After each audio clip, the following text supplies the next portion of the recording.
Architects portrayed in movie as terribly complicated people who are very, very stubborn, but that has to stop. I realized that I was an architect, not a landscape architect. I had a stronger opinion. I quit on the basis of a very, very small project. I could probably survive 1.5 months for the money that we got out of it. When I think back of it, it was very, very brave. Persuaded a local carpenter to make a cube full of little doors and openings and a secret room inside, like a kind of very childish piece of furniture. I call it the shrine. If you have a good idea, you share it, it's fine. You can only learn from sharing. Hey, I'm your host, Abdullahi, and today I'm sitting with Sigurd Larsen. He's an architect and studio founder who trained with the giants, quit with nothing, and forged his own path into the industry of architecture. But before we get into it, I had this little favor I wanted to ask you. If you want to help us grow, if you want to support this new journey we're getting into together, all I can ask from you is to hit that subscribe button and share it with your friends. And in exchange, what I can promise is I'll do my very best to bring the guest that fits our purpose and that actually have the answers we're looking for. So yeah, thank you for your support, and let's get into it.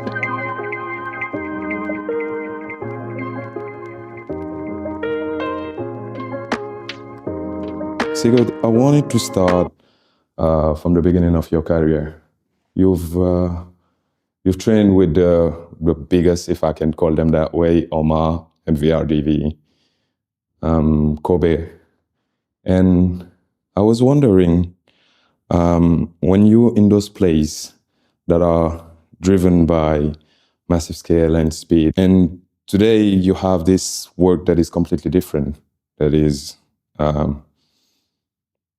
mostly described as calm, as a touch more slow than what you would have on those firms. Can you remember the first moment when you felt misaligned with those kind of big architecture? Well, actually, the offices that you mentioned were places that I worked during my studies. Yeah. First as an intern, and then by COBE I was employed during the last part of my studies, basically. Okay. So, I mean, I think I went into it with a very open mind and a lot of curiosity. It was also my first work experience. MVRDV was the first place I was, and it was my first work experience. So I think at that point I was still studying, and I think I just went into it and absorbed everything and like tried to learn, tried to keep up. The first internship I did already on my 5th semester. I got an extra sort of permission from my teacher to do it a year earlier than we were supposed to. But somehow I was eager to travel and come out and so on, and I managed to convince her, and somehow that worked out. So I was actually also quite young. And I don't know, for me, it was just, I thought everything was exciting and everything was new. And I think from an early point during my studies, I became very interested in working on things that were real, which is both good and bad. I think I got a bit impatient during my studies of all these theoretical projects. I wanted to build things. I wanted to see it happen. Yeah. And I think that was probably the reason why I did so much work and internship and so on during my study time. So, and despite the fact that I knew since I was a kid that I wanted to be an architect, I found out a bit later what kind of architect I wanted to be, I think. Because I think after you ended your studies, I mean, during the studies, we tried to design furniture, we designed small houses, we designed urban plans, and we tried a little bit of everything, and it's a part of the studies. And then after in your first work experience that you get after the end of the university, that's when you kind of, I think, work your way a little bit into certain topics that can be a bit random. To figure out your way. Yeah, exactly. And it can be random, and it can be something you really control. And in my case, I worked since the end of my studies both with urban planning and with landscape design in an office here in Berlin, which was the reason why I ended up in Berlin. And then it wasn't until I actually quit my job and started my own business that I went a little bit back to my old interest of furniture design and things in a smaller scale that had more craftsmanship and more maybe also a little bit more creative freedom in it. So that came after. So I think I spent a lot of time towards the end of my studies and the first years after, browsing a bit around and trying a bit of everything and collecting some experience. Okay. So in that sense, if you say I studied for 6 years and then there was some years afterwards of working a bit and then starting a company, that spans over 10 years. That's a long process. So the beginning was more like you went to these big firms, if I can say it like that, just seeking for experience and trying to figure out your way.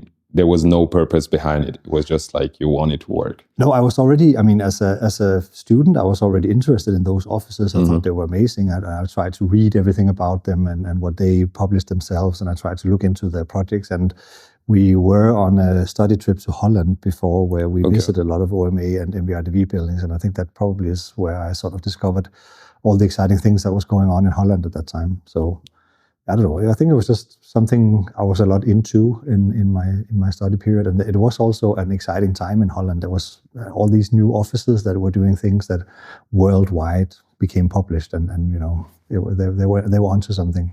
Okay, quite interesting. But I was just wondering. If you come back to, you got graduated, if I'm not wrong, 2008. Yeah. And you moved to Berlin. Yeah. You started working at Topotech 1. Yeah. And 2 years later, first of all, we know that 2008 is like the year of the economic crash. Like, it's a terrible time to graduate. Yeah, that's one of the worst moments I can tell, like, to finish your studies. And then, but you managed to start working at Topotech 1 in Berlin, which is completely different. Yeah. New place, new country. Yeah. Everything is new for you in that scale. But then 2 years later, you quit. Yeah. Why? Because Topotech 1 was working with landscape design.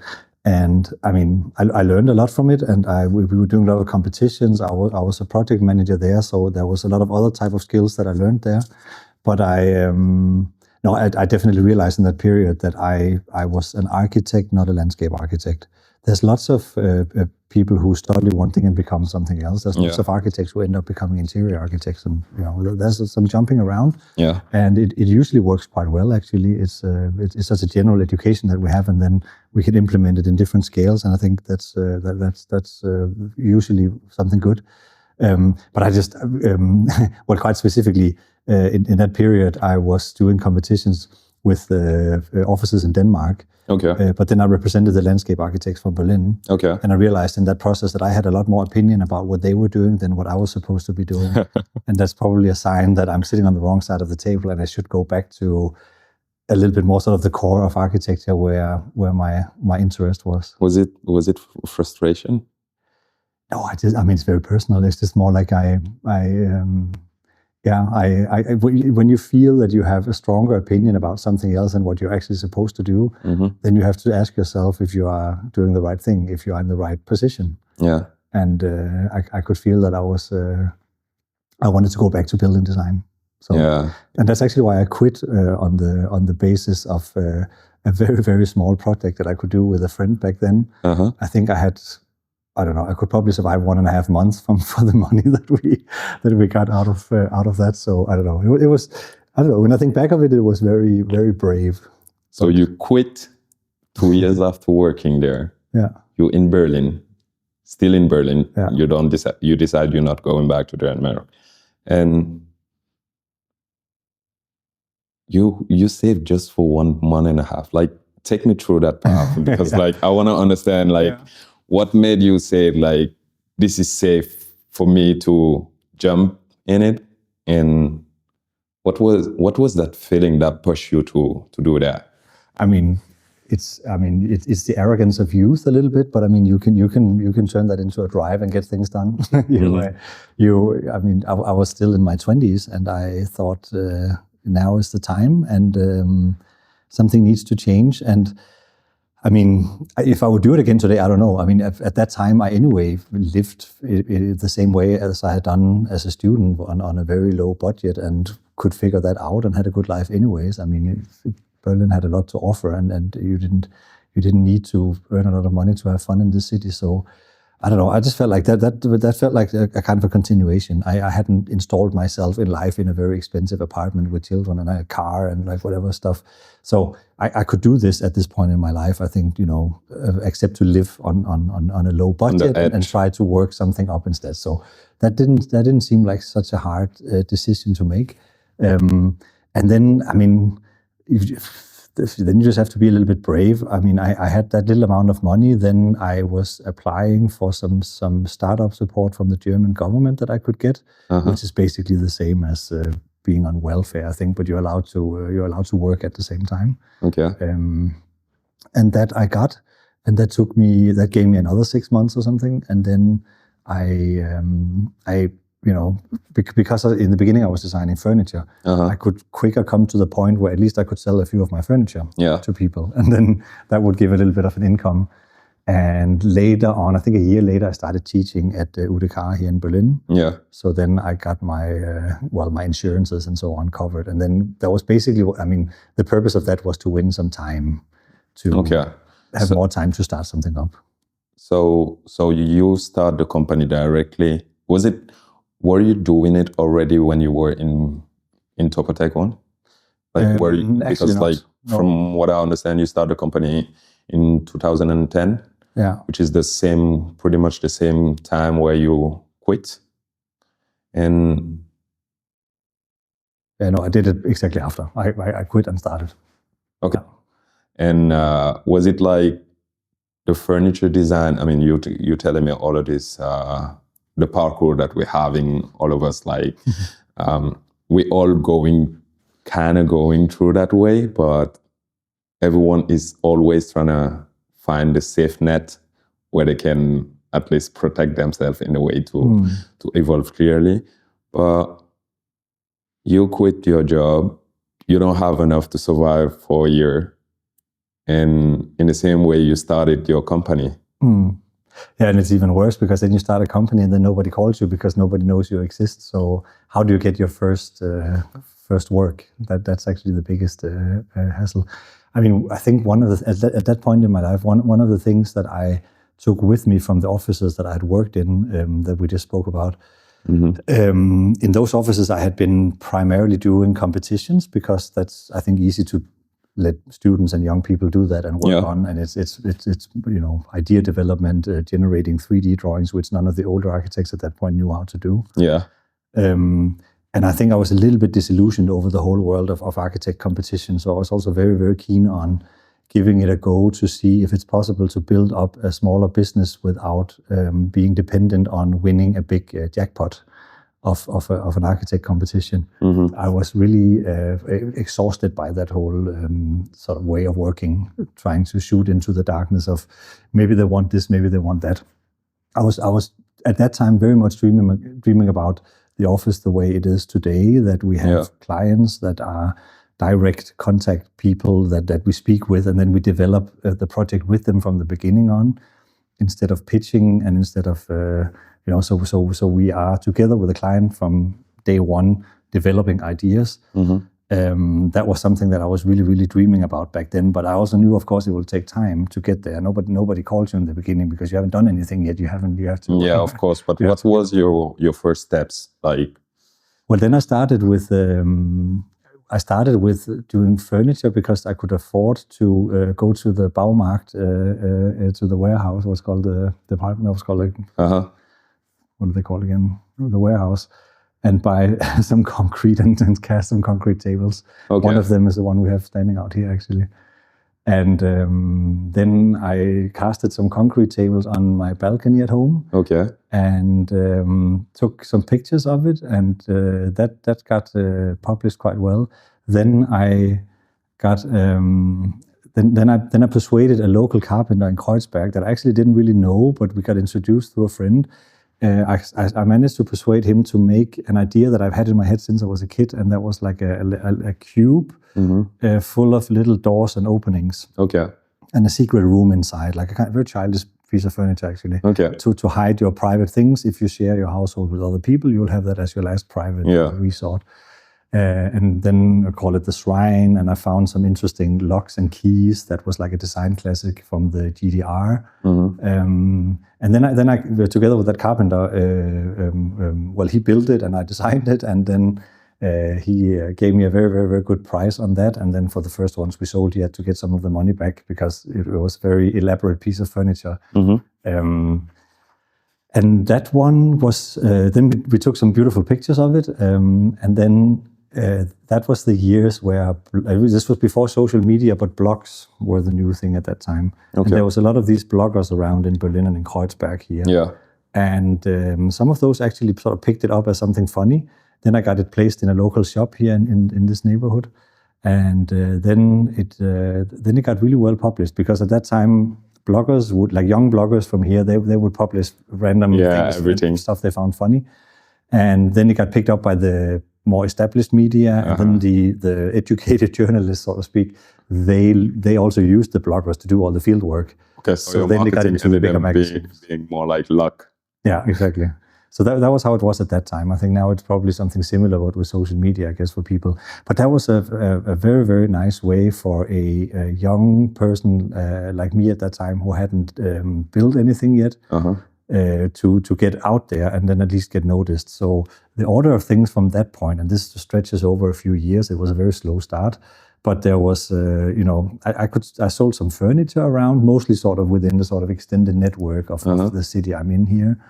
In Berlin, and somehow that slowly, I think, qualified for the first interior jobs. So then the people from the Michelberger Hotel came to me after they've seen some of the furniture that I did, and wanted me to design hotel rooms for them. So then it became suddenly interior design, and a little bit larger and a little bit easier to start slowly making a business out of. Okay, but a year later, after starting the business, you start also teaching. Yeah, exactly. Was it more like because you wanted to transmit something, you had that feeling of this is the moment for me to transmit something that I've learned through these last years? Or was it more like, this is an opportunity to make something that I can push my office with? No, I think actually, I think the thought I had behind it back then was that teaching is also a learning process, that it goes on. I mean, generally within any creative field, it's a lifelong learning process. We will never really become experts, because we will always be jumping over new exciting projects, and then that will be something to learn in everything we do. And I think with teaching, it was a wonderful opportunity to learn more about your own design process, because your job as a teacher, so basically I had to go 2 afternoons a week to UDK. We had in advance prepared some assignments. Then every week I would meet the students and they would show me their work, and my job was to try to guide them and help them move on. So it's a very classic sort of design class. Okay. And when you do that a lot as a teacher, you become much, much faster at, first of all, understanding other people's work very fast, and forming an opinion about it, verbalizing that opinion. And that kind of training is very valuable, actually, because, I mean, I use it all the time now when I speak to you guys here also, that, what do I think? I think you can struggle a bit in the beginning with not having an opinion about what you're looking at, until you get trained to understand the ups and downs and the pros and the cons, and that helps your own personal design process a lot also. Yeah. So everything I learned in looking at so many other people's work became very deciding on how the design process worked for myself later, and how it works in the office here. So I think it was a fantastic and very important learning process. And then also small human things like, I know I used to be very uncomfortable talking in front of big crowds. I mean, all throughout my studies, when I had to present a project, I was very uncomfortable with it. Maybe because I was so fucking ambitious that I was stumbling over myself, and it had to be really good. And to curb that a little bit, get that under control. Jump from that to becoming a teacher. Yeah, exactly. And then suddenly you have to talk in front of a lot of people and all the time. But I mean, if you do something enough, at some point it's just your life. It's just what you do. And now I'm perfectly fine with it. And now I'm still, although I'm currently not teaching, but I'm still giving lectures at universities. Okay. And I have fun with it. Yeah. I mean, I would have been scared of it earlier. Yeah, now I have fun with it. So.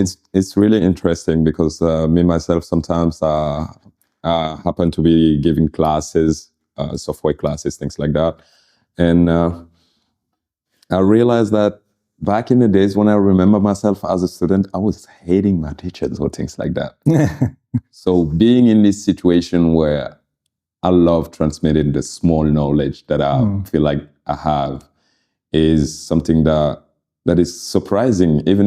I'm kind of surprising myself discovering this part of myself where I'll be transmitting something to someone and you realize how much you're learning way more. And I think that's also one of the things that attract me more into teaching. It was more like the moment that I started teaching something, I realized how much I was learning more from teaching it than from like this whole process that I've been through.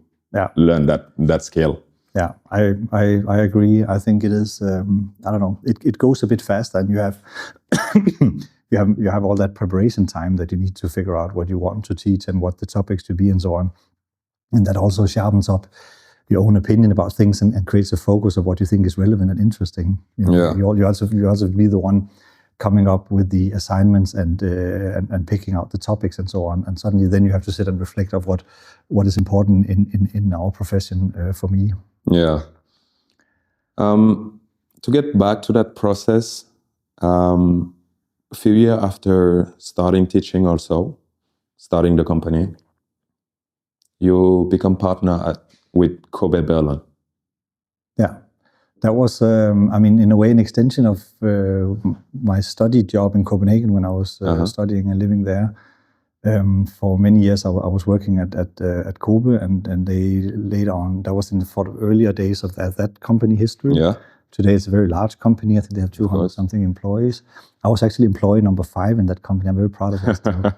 And they have been on such a journey since, and it's really fantastic. And now, when you're in Copenhagen, the whole harbor front is their projects. Like that became wild, but a lot of my friends are still working there. So and was also at the time. So they started up something in Berlin, and I sort of somehow got enrolled in that and was very tempted. And I was personally also in for it to work with people in Copenhagen and on working on exciting projects. Yeah. But it turned out a little bit more going in a direction again for the second time in my life, ending up with urban planning and landscape design undeliberately. And so I actually had to sort of rewind that and be a little bit more like true to the type of projects that I was interested in myself and follow my own interest a bit stronger. So I actually had to get out of that again in order to kind of relaunch. I never closed the other office, and during the COBE days, I was building some houses in Copenhagen actually in my own name. So that was maybe also a little bit of a funny spagat to do. So that's what I was about to ask. Like, how was it? I mean, because you were partner here in Berlin, but your own office were still working. Yeah, exactly. And then I don't know. I think that was again a learning process, and I had to also again sort of see, you can sometimes get into something and then you realize this is actually not what I thought it would be. And then you have to figure out how can I change what I'm into, or can I change? Can I manipulate? Can I change the world into something that's much better for me somewhere else? Do you think it was stability? Is there. Do you think it was stability that you were looking for? No, it was the type of projects I wanted to spend my life working on different kind of projects than what it turned out to be.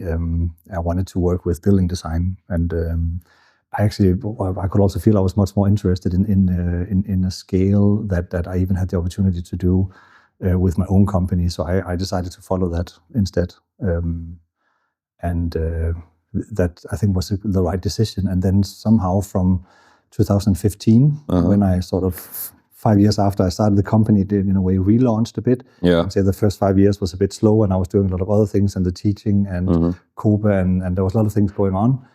And then since 2015, it's been a little bit more straight line up to how the office is working today. Okay. And one thing that I wanted to understand is, like, today you've been through a long journey so far. you've managed to go from small designs, object design, to getting into interior design the way you did, and arriving into building the way, this type of building that you are so known for right now. How do you convince your client? Like, I guess you have this idea of transmitting this very specific way of doing a building, which is not similar to others, the way they're doing it. And also you have this use of the material of aging, the material that you want it to reflect aging and be respected the way it is. How do you convince your client to follow that path and not another? That's a very interesting question. I think spontaneously, I think everyone has a strong urge to understand what's going on. And obviously, if you pay an architect and later on a construction team to make probably the most expensive thing you do in your life. What's more expensive than your house? If you are working with a hotel, the building itself is the most expensive. Yeah, definitely. And a company who builds an office building, that is the biggest investment they do. So you need, I think, to respect the fact that everyone wants to understand what's going on. They want to understand the idea, and everyone is very interested in it as well. We are actually always, all the clients that we have here, they are deeply involved in what we do, and they want to know everything, and they want to be a part of it. I think some of them even want to quit their job and come here and work instead. A lot of people like architecture, and that's why they. Yeah. So of course you have to get people on board. You have to take that time to make them understand what you're doing and why. I feel like everything has a reason, even when it's a little bit sort of childish and funny. I don't know now. If we look at some of our early projects, the Michelberger hotels, where you open and close little doors everywhere, it's a very childish hotel room in a way, and it speaks to the childish side of old people's mind. But that kind of project is still, at a meeting, deadly seriously explained why it is like this and why it's important and what's fun about it and what's relevant about it and why is that a good hotel room and so on. So we're sitting there sometimes speaking about things that could have been built for children, but we still explain it with arguments and reason and practicalities and so on. It's so I don't know. I think that idea of how to persuade people is to really bring them on board. Be very transparent and open about what you do and why you do it. I'm sometimes thinking about, if you look back a generation earlier than me, I guess, when deconstructivism, but like some of the teachers that have taught me and my generation of architects, when they were young, you belonged to a school, a group, then you could call yourself a postmodernist or a deconstructivist. Yeah. That didn't exist when we studied. We didn't call ourselves anything. But if I think about it, it was a very intellectual kind of architecture. Yeah. And if I imagine that I would have been sitting in a meeting, if I look at a deconstructivist building that is very complex, and it has it's using a lot of materials that I can't argue why they are there. It's just a long stick sticking out. Good question. And I'm always thinking about how I would love to have experienced one of those meetings, because they must be very different from the meetings I have with my clients. I don't think I could first talk about a philosopher who wrote a text 10 years earlier, and that was about a fold and a blah blah blah, and because of that text, we should build this, and then you should spend 40,000 euros on that long stick that comes out of the building that has no purpose. I don't have that kind of clients, and I don't think I have that kind of intellect either. Yeah, I don't know, because I don't know how to build up that row of arguments. Yeah, I think I come from a generation also where sustainability was the main buzzword. So we learned something completely different. So we were taught by that generation, but we had that sort of whole gravity of sustainability, material use, and so on us, that I feel like that had played a very little role. Then they maybe had the freedom to be more intellectual than we had. We had to solve problems. So that's a huge difference. But I'm often thinking about, like, how did they, or even if you look at a building from the 19th century that has like a granite eagle holding a tower that looks medieval, and then Imagine that meeting. That's a good question, actually. Sometimes I'm really wondering how they manage to convince this client. It must have been hilarious to participate in this meeting. It's like, okay, so underneath this tower, I see a dragon, a granite dragon holding the tower.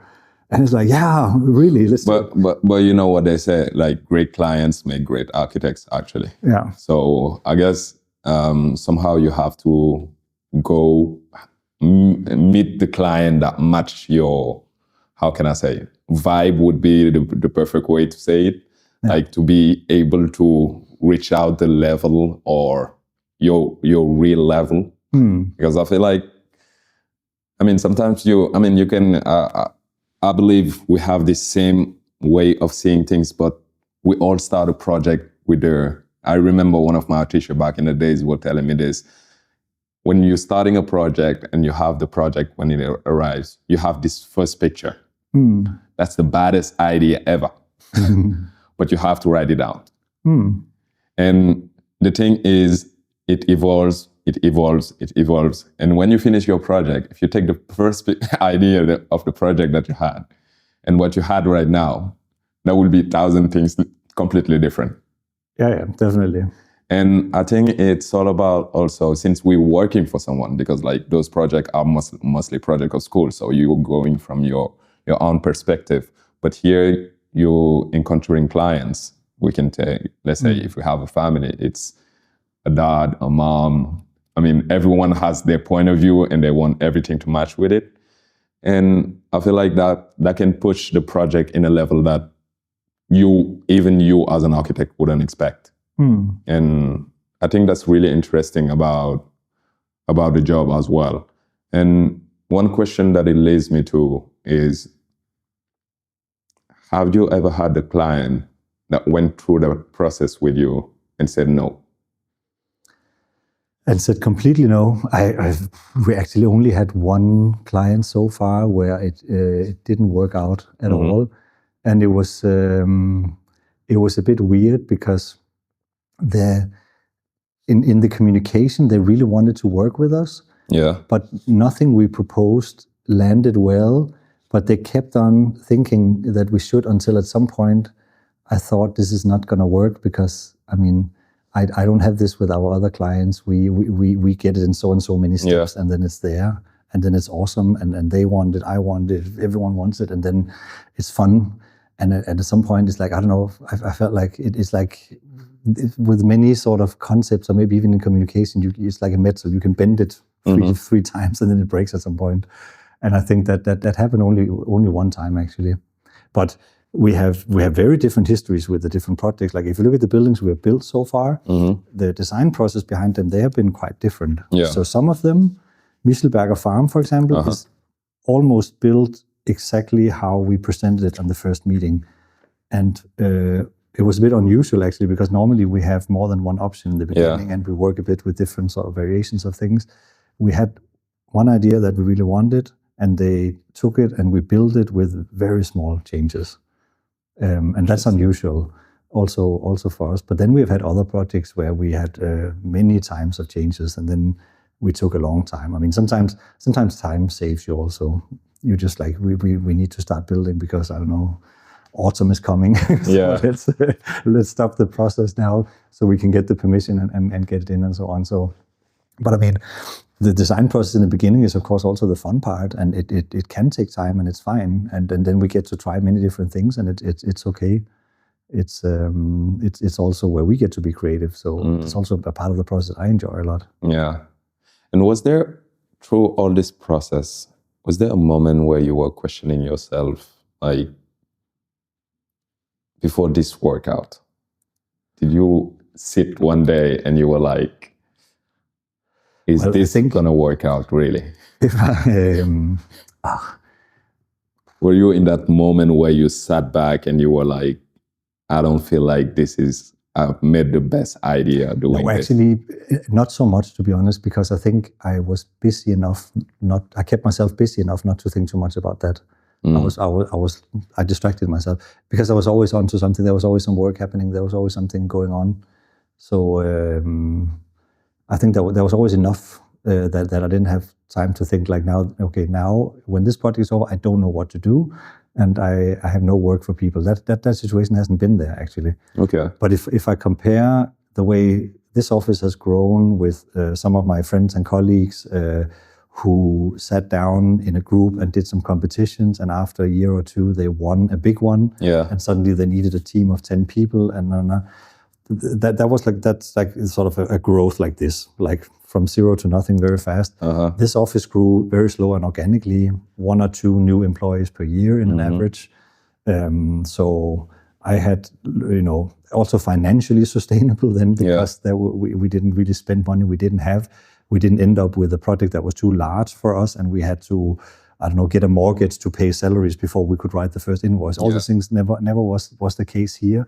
So that slower, more organic growth, I think gave a little bit more security, actually. I think if I talk a lot with colleagues and friends about exactly these things, other company owners. We try to sort of, learn a bit from each other. We have lots of questions for each other, and it's a very nice exchange. And I can see that that's definitely what this office has done different than others. That I don't know, has given me a certain kind of security. I think sometimes they end up in very nerve-wracking situations that I luckily haven't been in yet, because it's just a bit slower.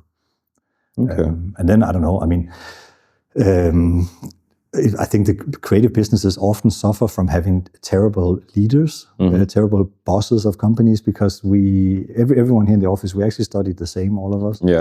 And then now, 15 years later, I am the so-called Geschäftsführer. I have to do tax returns. Other people are managing projects, big or small, and so we do different things. Some people know more about IT than I do, so they somehow slowly take over being the IT expert of the company. So there's a lot of hustling and a lot of trying around.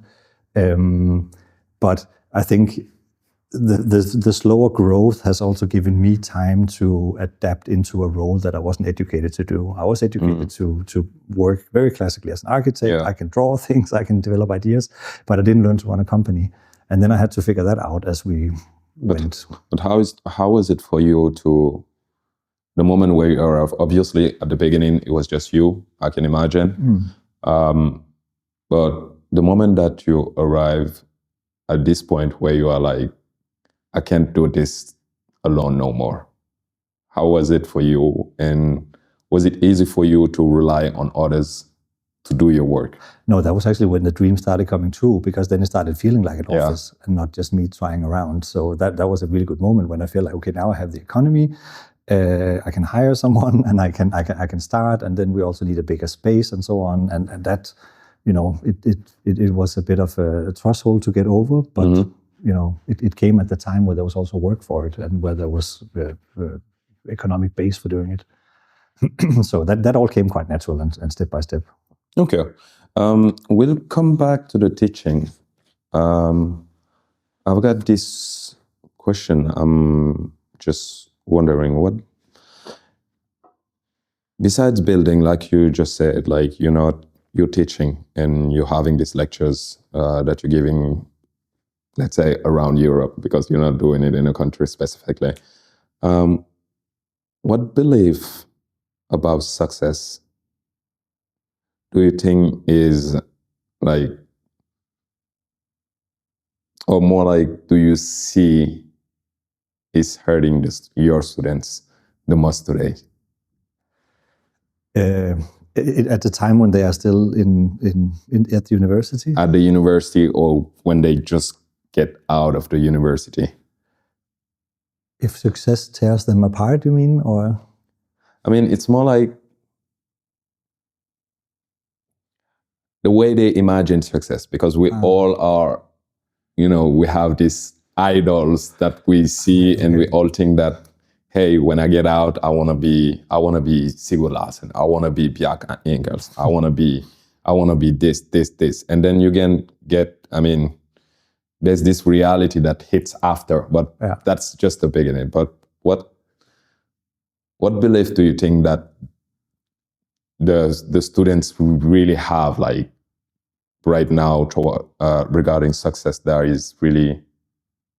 I mean, if they follow my path of of disappointment, I think the moment you realize how little you can, how little control you have as an architect over the factors that comes of the first disappointment is when you start figuring out how regulated a business we are in, and how like different from country to country, but how little sense it also makes, or how that forces a lot of great ideas into something very mediocre because they have to be squeezed into a box that is formed by law and not by common sense.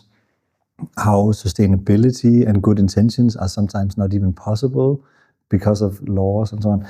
That can be the first disappointment. And then, of course, you can't always get the project to be exactly what you wanted it to be because there's other people involved in it too.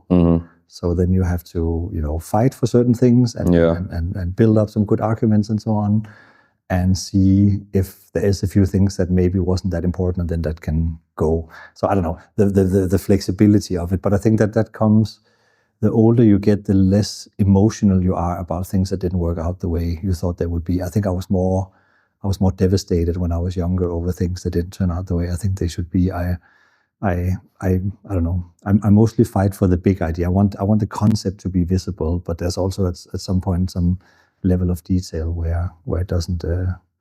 Where I don't know. There can be a point where A and B are both really, really good. Only C is bad, and within then there's a range. But I mean, to answer your question, I think many of the dialogues I've had with my students to try to equip them was to send them out as early as possible and actually do internships and be in offices and get some early experience, because I think already there you get a reality check. Also of the reality of working as an architect. Was it something that was reflective regarding your journey? I mean, I did exactly that myself also, and I think I had a good time doing it. It was also helpful to get the first job, because then I had something on my CV already. I had already some office experience from the beginning on, so to speak, because I had done that in the preparation time. So I don't know. I think maybe it will be a little bit individual how people will experience it. So I can mostly talk of my own sort of experience. But I think also after a while, people also get into, like, if I think about the first 10 years after graduation, that's also for a lot of people where they make a family, make kids and so on. So maybe you come out as an extremely talented and also very ambitious student, but then things happen in your life and then you curb those ambitions a little bit and do other things in life. I mean, a lot of things can happen. So. For you, was family ever a barrier? No, not at all. I have no. I mean, I'm lucky that I have a good health, and I have I have a nice family. I didn't have a family that could equip me with finances to start a company, so I had to do these steps and take it slow in the beginning and so on that I explained before. But I don't know. I had maybe something more important, which is moral support. Nobody's an architect in my family, but they're very interested in what I do and want to talk about it. And I mean, my father is a banker. I could imagine if I had done this company in Copenhagen instead of in Berlin, he would have maybe been my accountant, because he knows about that kind of stuff. Yeah. Who knows? So it could have been a family business. And I would have loved that. That would have been sweet. But he doesn't know anything about German paperwork, so he can't do it here. So then I have to figure it out myself. So I think that could have turned out in many different ways. Okay.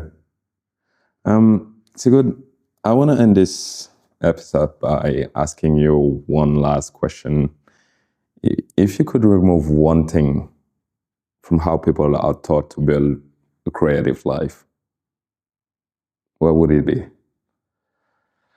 If I should take away one component from people in being creative, I mean, I saw actually a lecture some years ago where a lady, she was working in the fashion industry, and she pointed out a problem that in their profession they mostly teach people to be the star of a company and to control your own design process only. And if I try to take that over to the way we teach architecture, it's partly also the case, because we learn a lot about about developing our own ideas and our own argumentation and so on. That's great. But on the other hand, something that I think it has become normal, and it's definitely also something I've done a lot in my teaching, group work, to de-diva students a little bit. Yeah. To make sure that they know from the beginning on that every building is a product of group work. It's a product of lots of people. Yeah. And it's never going to be your project alone. It's many people's project. I think that's something that I took a little bit from that. So if I should disappoint people a little bit, I would probably try to tell them about the importance of understanding it as a process and a collaboration and a group work. And it's fine like that. It's okay. So architects don't live or think the way they are portrayed in movies, where we are usually portrayed as terribly complicated people who are very, very stubborn.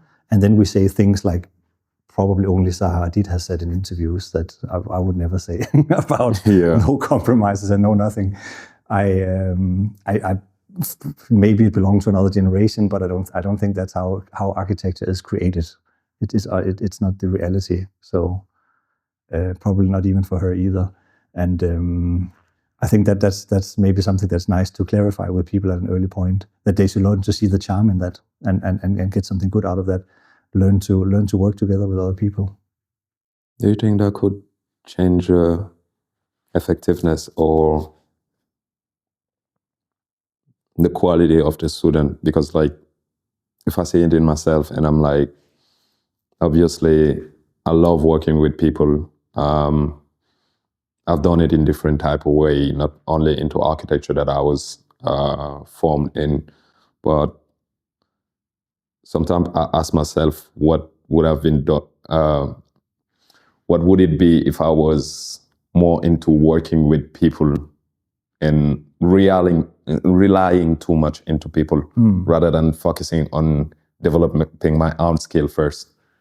Yeah, I mean, of course, it doesn't feel so good if you feel like you grew up with somebody who is not performing, that they're not doing their part of the collaboration. Then it's of course a problem.